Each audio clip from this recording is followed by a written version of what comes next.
Okay, good morning, good afternoon, good evening, everyone. I just woke up.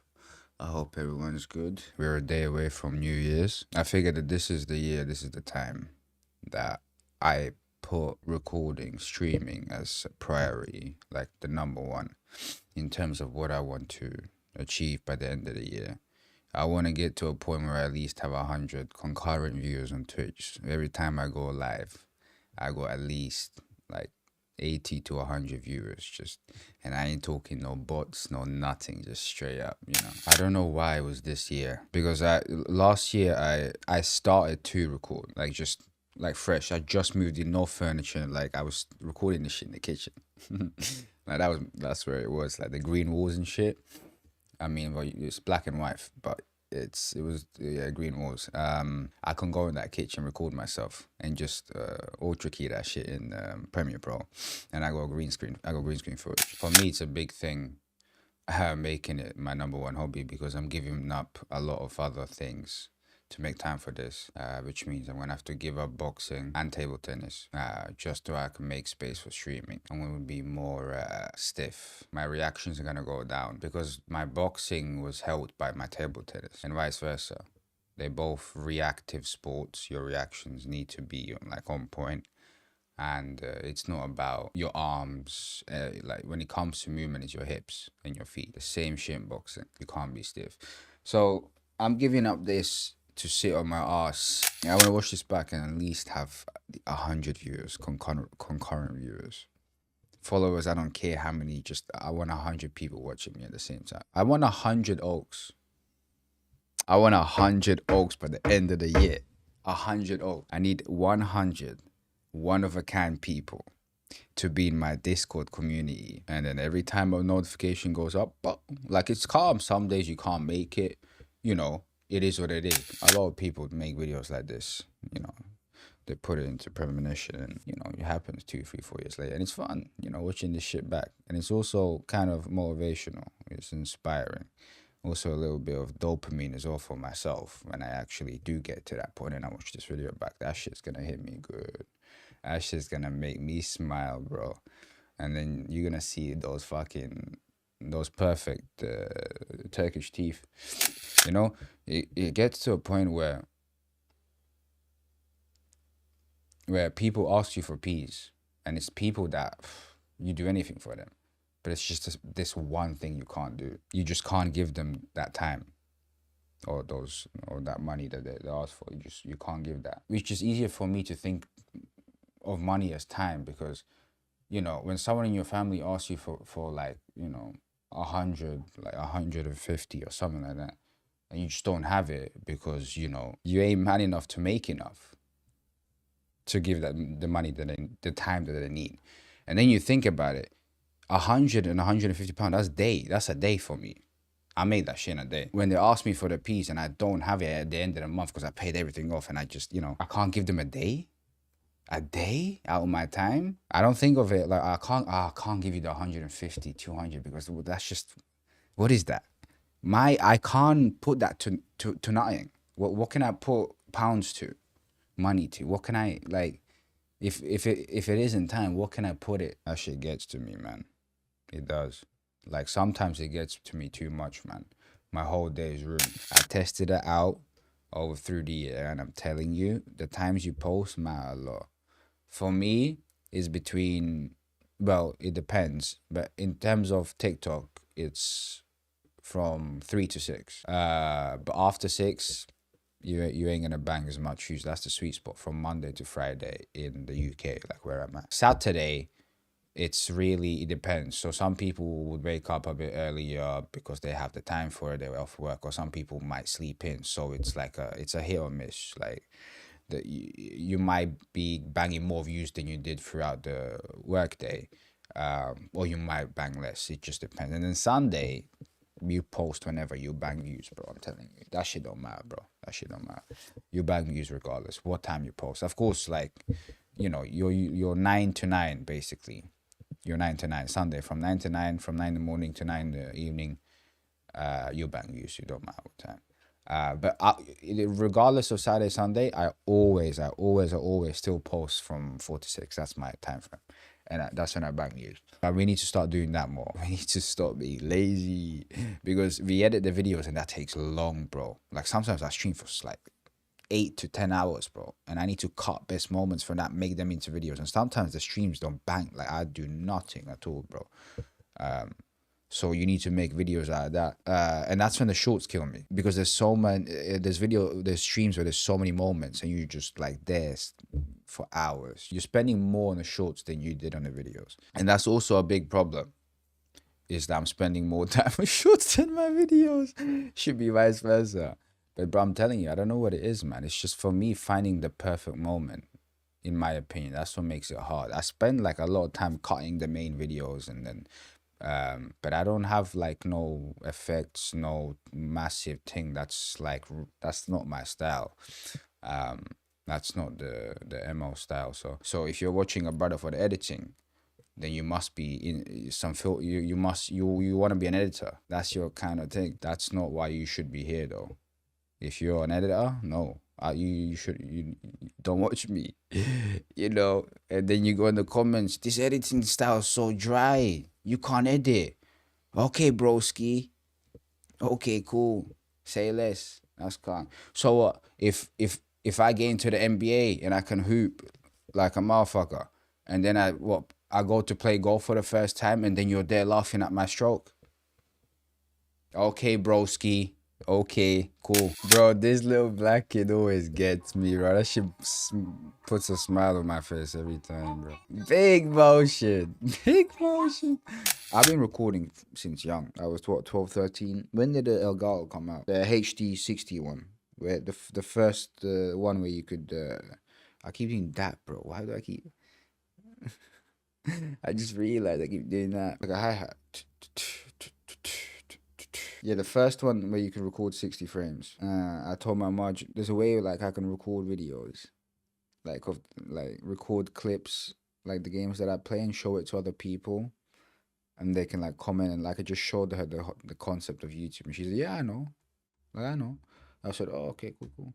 And she said, "Yeah, you can even get paid for that." I said, "Yeah." She said, "How the fuck do you know that?" And it's even crazy because at the time you couldn't. For me, I had to go through Machinima.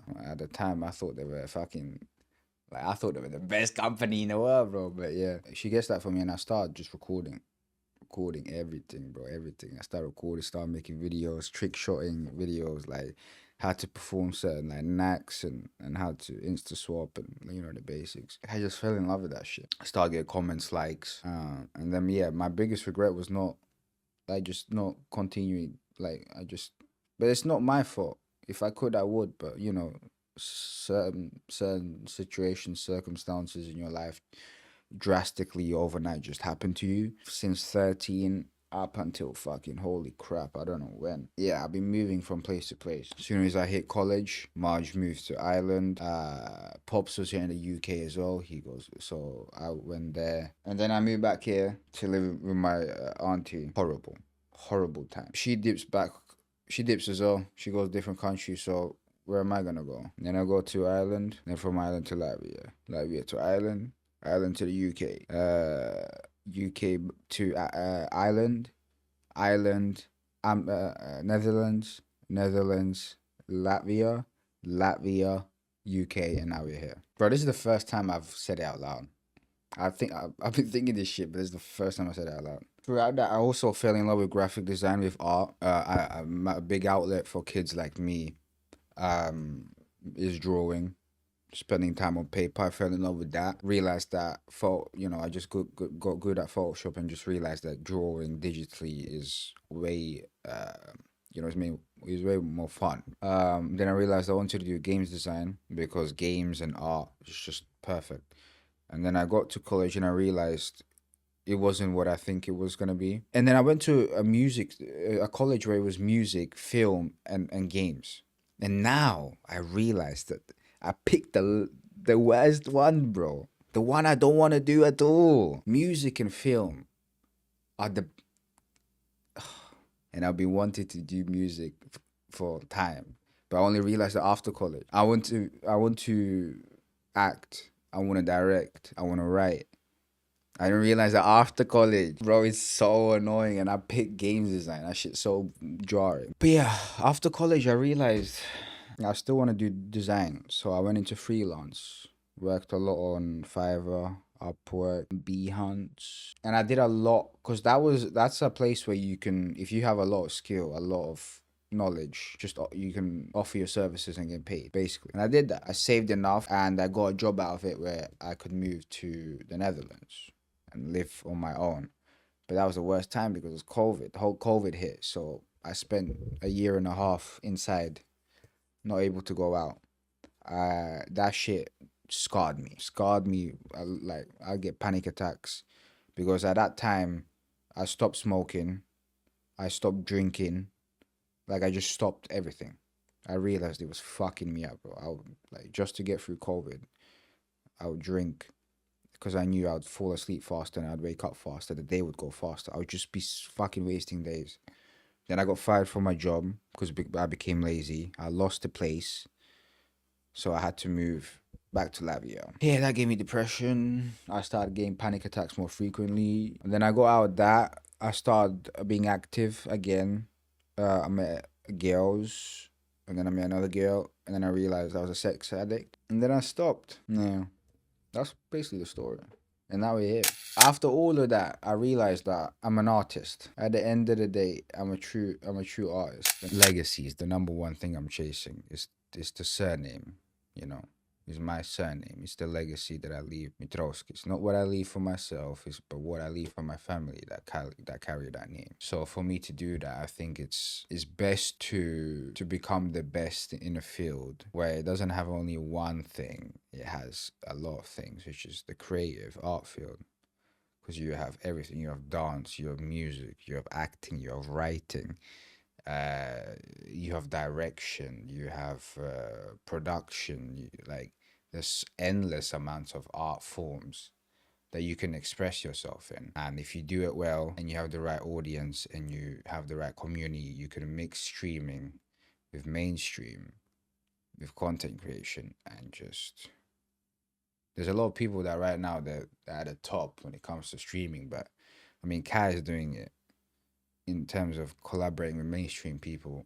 But I mean, Aiden Ross did that with rappers. Only about it. All of the other streamers, they're just clip farming. They're chasing the piece, chasing the wrong thing. So it goes streaming, community, mainstream, community, music, community, mainstream, community, acting, community, writing, directing, mainstream. And then you have Oak at the end. That's actually not that bad. What the fuck? That's not that bad. I kind of like that. Or maybe have the wheel and then I have it in the middle. My surname, Mitrovskis. Or have just MO in the middle. Like of this circle here. Anyway, that's why it's good to write shit down. Because in the moment you don't realize what you have, like what you've done until you come back. So yeah, you got streaming, which is where we are right now, then community, then we have mainstream. So I want to achieve mainstream of streaming, if that makes sense. And then I use that, and then I go into music, and then I want to get to a point where my music becomes mainstream. And then I go into acting, yeah, and then there's no mainstream after that, because I mean, how many mains are there, bro? It becomes a side stream. The only reason I have community in between those is that's what this is the reason why I'm doing that, is the community, is I'm training, I'm building, I'm organizing, I'm nurturing like my community all throughout the journey. And the last three, the community is already built. At that point, I'm just expressing myself. I just need to make sure that throughout this, that I don't change in how I build my community or how I filter out the fucking stupid idiots. I don't forget the brand. But anyway, yeah, that's why I do this shit. That's why I'm doing this shit. 2026, here I come. Everything you do, you go hard. When they doubt you, you definitely gotta go hard. When you fall, you go hard. That pain gonna make you grow. Big motion.